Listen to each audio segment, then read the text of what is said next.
সবাইকে স্বাগত জানাচ্ছি। আমি ফিরোজ তোহা। শুরুতেই সংবাদ শিরোনাম জানিয়ে দেব এই মুহূর্তে হাতে পাওয়া সর্বশেষ গুরুত্বপূর্ণ আপডেট। বাংলার সংবাদ শুরুতেই থাকছে শেখ হাসিনার ১০০ বছরের জেল হওয়া উচিত।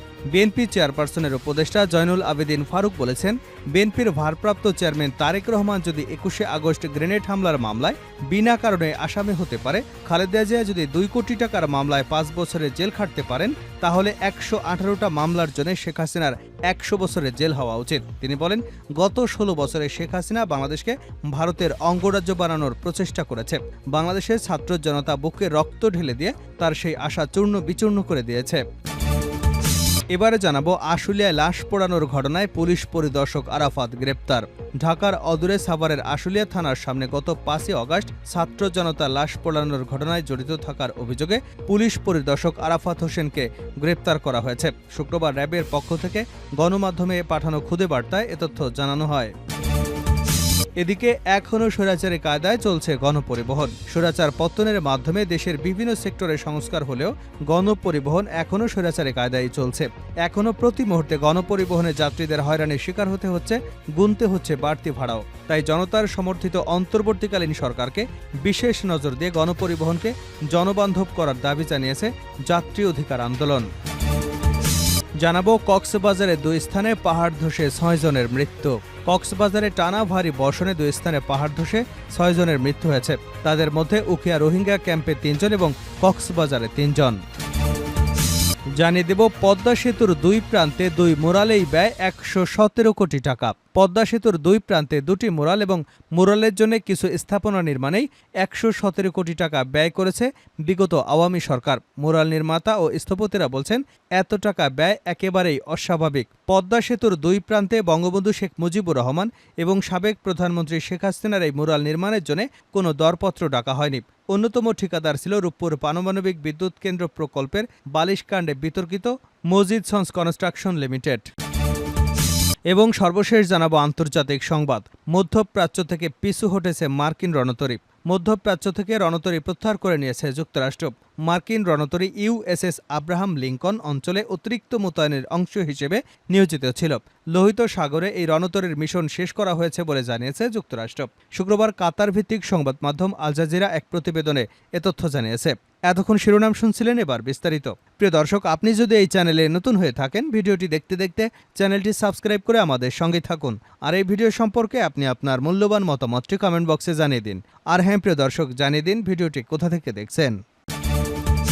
শেখ হাসিনার ১০০ বছর জেল হওয়া উচিত ফারুক। বিএনপি চেয়ারপারসনের উপদেষ্টা জয়নুল আবেদিন ফারুক বলেছেন, বিএনপির ভারপ্রাপ্ত চেয়ারম্যান তারেক রহমান যদি ২১শে আগস্ট মামলায় বিনা কারণে আসামি হতে পারে, খালেদা জিয়া যদি ২ কোটি টাকার মামলায় ৫ বছরের জেল হতে পারে, ১১৮টা হত্যা মামলার জন্য শেখ হাসিনার ১০০ বছর জেল হওয়া উচিত। তিনি বলেন, গত ১৬ বছরে শেখ হাসিনা বাংলাদেশকে ভারতের অঙ্গরাজ্য বানানোর জন্য চেষ্টা করেছে। শুক্রবার জাতীয় প্রেস ক্লাবের সামনে জিয়াউর রহমান সমাজ কল্যাণ ফোরামের উদ্যোগে সাবেক প্রধানমন্ত্রী বেগম খালেদা জিয়া ও আগামী রাষ্ট্রনায়ক তারেক রহমানের বিরুদ্ধে স্বৈরাচার হাসিনার আমলে দায়ের হওয়া সকল ষড়যন্ত্রমূলক মামলা অবিলম্বে নিঃশর্ত প্রত্যাহারের দাবিতে আয়োজিত এক অবস্থান কর্মসূচিতে তিনি এসব কথা বলেন। শেখ হাসিনাকে উদ্দেশ্য করে জয়নুল আবেদিন ফারুক বলেন, ইউটিউব থেকে শুনেছি তিনি বাংলাদেশের বর্ডারের কাছে আছেন।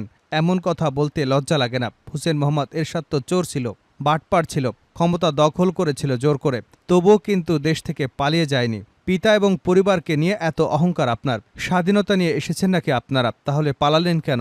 স্বরাষ্ট্র উপদেষ্টাকে উদ্দেশ্য করে বিএনপির এই নেতা বলেন, যে লোকটি আমার পা অচল করে দিয়েছেন, যে লোকটি সংসদ ভবনের সামনে ৩১ সংসদকে পিটিয়ে লাশ বানিয়ে দিয়েছেন, যেই হারুন বিএনপির অফিসকে তছনছ করে দিয়েছে, সেই বিপ্লব মেহেদিরা বিএনপির অফিসে ঢুকে অস্ত্র রেখে আমাদেরকে মামলা দিয়েছে। স্বরাষ্ট্র উপদেষ্টা বিনয়ের সঙ্গে অনুরোধ করছি, তাদেরকে আইনের আওতায় নিয়ে আসুন। মানুষকে একটু দেখান, এরাই অত্যাচারী, এরাই ক্ষমতা লিপ্স, এরাই শেখ হাসিনার ডান হাত বাম হাত। ১৬ বছরে বিএনপির মহাসচিব মির্জা ফখরুল ইসলাম আলমগীর, রুহুল কবির রিজভী সহ অসংখ্য নেতাকর্মী নির্যাতনের শিকার হয়েছেন। সেটা দেশের জনগণ আপনাকে মনে করিয়ে দেবে। ১৬ বছরে ৯ বছর আমি জেল খেটেছি। কোনোদিন বাইরের খাবার আমরা খেতে পারিনি। এখন যদি ছাত্র জনতার আন্দোলনে পতিত সরকারের দোসর সালমান এফ রহমানকে গুলশান ও ধানমন্ডি রান্না করা খাবার খাওয়ান, সেটা বাংলাদেশের মানুষ কোনোদিন মেনে নেবে না। অন্তর্বর্তীকালীন সরকারের প্রধান উপদেষ্টা ডক্টর ইউনূসকে উদ্দেশ্য করে বিএনপির সাবেক এই চিফ হুইপ বলেন, আপনার বিরুদ্ধে আমাদের কোনো অভিযোগ নেই। ক্ষমতায় যাবার জন্য আমার নেতা তারেক রহমান বাংলাদেশের রাজনীতি করে না। আমাদের নেতা তারেক রহমান বলে দিয়েছেন, সময় দিলাম, এই সময়ের মধ্যে মৃত ব্যক্তির ভোট যেন আর বাংলাদেশে না হয়। এদেশে শাহাবুদ্দিন সাহেবের মতো 91 সালে যেভাবে রশি টানিয়ে ভোট হয়েছে, সেই নির্বাচনের ব্যবস্থা করে আমাদের নেতা তারেক রহমান জনগণের ভোটে ইনশাল্লাহ প্রধানমন্ত্রী হবে। তিনি বলেন, বাংলাদেশে তারেক রহমানের নেতৃত্বে হবে এমন একটি দেশ, যে দেশে গণতন্ত্র থাকবে, যে দেশে মিটিং মিছিল করতে অনুমতি লাগবে না, যে দেশের মানুষ নিত্যদ্রব্যটি তৈরির সিন্ডিকেট তৈরি করতে দেবে না, এমন একটি সরকার বাংলাদেশে আসবে। আওয়ামী লীগের নেতাকর্মীদের উদ্দেশ্যে তিনি আরও বলেন, কোথায় মায়া চৌধুরী, কোথায় মতিয়া চৌধুরী, কোথায় আব্দুল হামিদ, কোথায় শাহজাহান খান, কোথায় শামীম ওসমান? আপনাদের চেহারা তো দেখি না। পালাইছেন নাকি বাংলাদেশে আছেন, এটা আমার বিষয় নয়। কয়দিন পালায়ে থাকবেন? তত্ত্বাবধায়ক সরকার ইনশাল্লাহ সময় মতোই নির্বাচন দেবেন, যে নির্বাচনে বাংলাদেশের জনগণ ভোট দিয়ে জাতীয়তাবাদী দলকে ক্ষমতায় আনবে, যে নির্বাচনে কোনো দুর্নীতি স্বজনপ্রীতি হবে না। সেই নির্বাচনে বাংলাদেশ জাতীয়তাবাদী দল জয়লাভ করে আসলে কোনো দুর্নীতির, কোনো স্বজনপ্রীতিকে প্রশ্রয় দেওয়া হবে না। জনগণের প্রতিনিধি হিসেবে সংবিধান অনুযায়ী কাজ করবে। আইনের আওতায় আপনারা নিশ্চয়ই আসবেন। আশুলিয়ায় লাশ পোড়ানো ঘটনায় পুলিশ পরিদর্শক আরাফাত গ্রেপ্তার। ঢাকার অদূরে সাভারের আশুলিয়া থানার সামনে গত 5 আগস্ট লাশ পোড়ানোর ঘটনায় জড়িত থাকার অভিযোগে পুলিশ পরিদর্শক আরাফাত হোসেনকে গ্রেপ্তার করা হয়েছে। শুক্রবার র্যাবের পক্ষ থেকে গণমাধ্যমে পাঠানো খুদে বার্তায় এ তথ্য জানানো হয়। খুদে বার্তায় বলা হয়, গত 5 আগস্ট আশুলিয়া থানার সামনে লাশ পোড়ানোর ঘটনায় সম্পৃক্ত আরাফাতকে গ্রেপ্তার করেছে র্যাব 3। তাকে রাজধানীর আফতাবনগর থেকে গ্রেপ্তার করা হয়েছে। শেখ হাসিনা সরকার পতনের এক দফা দাবিতে গত 5 আগস্ট মার্চ টু ঢাকা কর্মসূচি দেয় বৈষম্যবিরোধী ছাত্র আন্দোলন। ছাত্র জনতার অভ্যুত্থানে এদিন আওয়ামী লীগ সরকারের পতন হয়। এদিন প্রধানমন্ত্রীর পদ থেকে পদত্যাগ করে শেখ হাসিনা দেশ ছেড়ে ভারতে চলে যান। এখনও স্বৈরাচারী কায়দায় চলছে গণপরিবহন, যাত্রী অধিকার আন্দোলন।